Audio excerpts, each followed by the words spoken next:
नमस्कार विद्यार्थियों, मैं अनुश्वेता शर्मा एक बार फिर नए वीडियो के साथ। न्याय का जो हमने लेसन शुरू किया था, ये इसका अंतिम भाग है। आज हम पढ़ेंगे न्याय में जो भारतीय अवधारणा है वो। तो न्याय की जो भारतीय अवधारणा है, इसमें कई विचारक हुए हैं, जैसे मनु, कौटिल्य, शुक्र, भारद्वाज, बृहस्पति। ये सारे विचारक हैं, इन्होंने न्याय की अपनी अवधारणा दी है।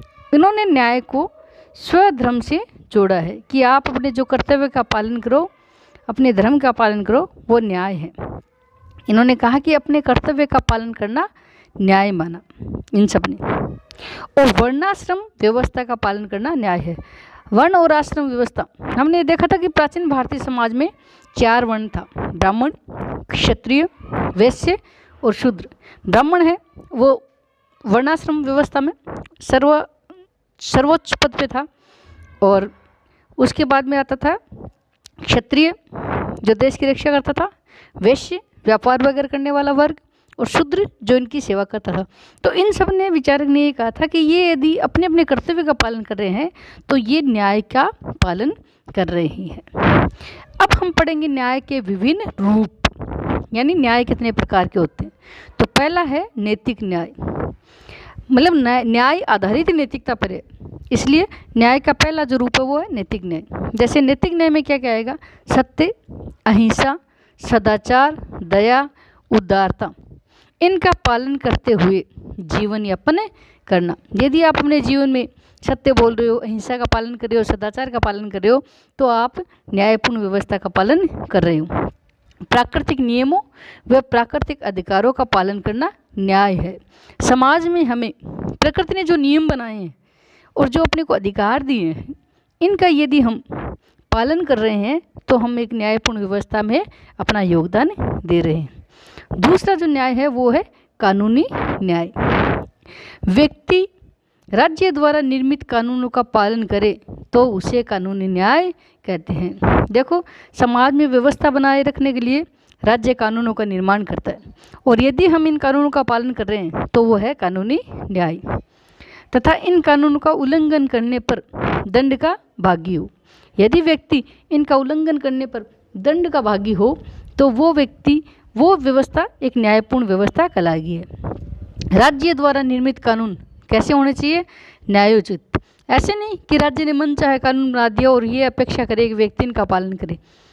जो कानून बनाए हैं वो उचित होने चाहिए। यदि राज्य अनुचित कानून बनाते हैं, मान लो राज्य को ऐसा आदेश निकाल दे कि समाज में जो लंगड़े हैं, एक आंख से काने हैं, उनको समाप्त कर दो, तो ये न्यायोचित कानून नहीं है। तो ऐसे कानून का व्यक्ति पालन नहीं करेगा। तो पहली बात तो ये कि राज्य द्वारा निर्मित कानून न्यायोचित होने चाहिए। तथा दूसरी बात है कि ये कानून सभी व्यक्तियों पर समान रूप से लागू होने चाहिए।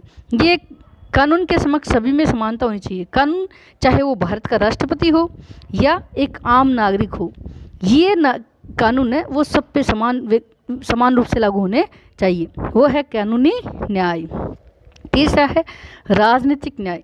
ये जो राजनीतिक न्याय है, ये हमें लोकतांत्रिक व्यवस्था में ऐसा न्याय देखने को मिलता है। राजनीतिक न्याय क्या होता है? ये देखो, संविधान, यह न्याय है वो संविधान पर आधारित होता है कि संविधान सब व्यक्तियों को क्या अधिकार दे रहा है, वो समान रूप से दे रहा है या नहीं। तो राजनीतिक न्याय में एक तो आता है वैश्यक मताधिकार।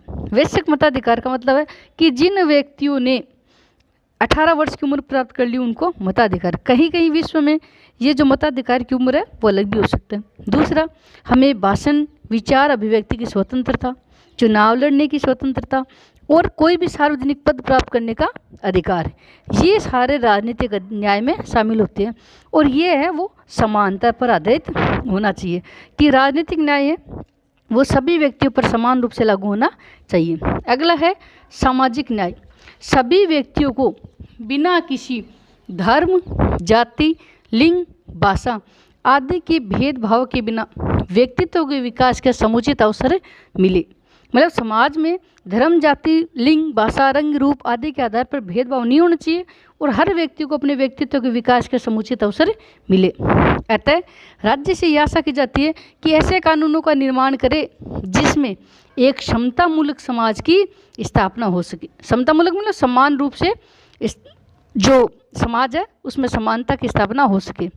जैसे जॉन रॉल्स ने कहा था ना कि न्यूनतम को अधिकतम लाभ मिले। अब समानता लानी है अपने को समाज में, तो जो समाज में पिछड़े वर्ग है उनको आगे लाने के लिए हम जो अपेक्षित है उनको क्या करेंगे, अधिकतम लाभ देंगे। अगला है आर्थिक न्याय। देखो, आर्थिक न्याय के अभाव में हम सामाजिक न्याय की कल्पना नहीं कर सकते। एक भूखा व्यक्ति है, या हम राजनीतिक न्याय की भी कल्पना भी नहीं कर सकते कि एक भूखा व्यक्ति है, उसको अगर आप 4 ये अधिकार दे दो कि तू 4 वोट दे सकता है, तो उसके लिए कोई महत्व नहीं है वोट का।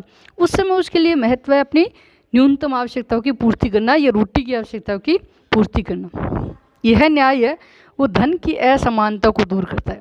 आर्थिक न्याय ये कहता है कि समाज में जो अर्थ और धन है उनकी असमानता को हमें दूर करना है। इसमें राज्य से यह अपेक्षा की जाती है कि वह सभी व्यक्तियों की न्यूनतम आवश्यकता की पूर्ति करे। न्यूनतम आवश्यकता अपनी क्या है, रोटी, कपड़ा और मकान, ये सब व्यक्ति को प्राप्त होने चाहिए।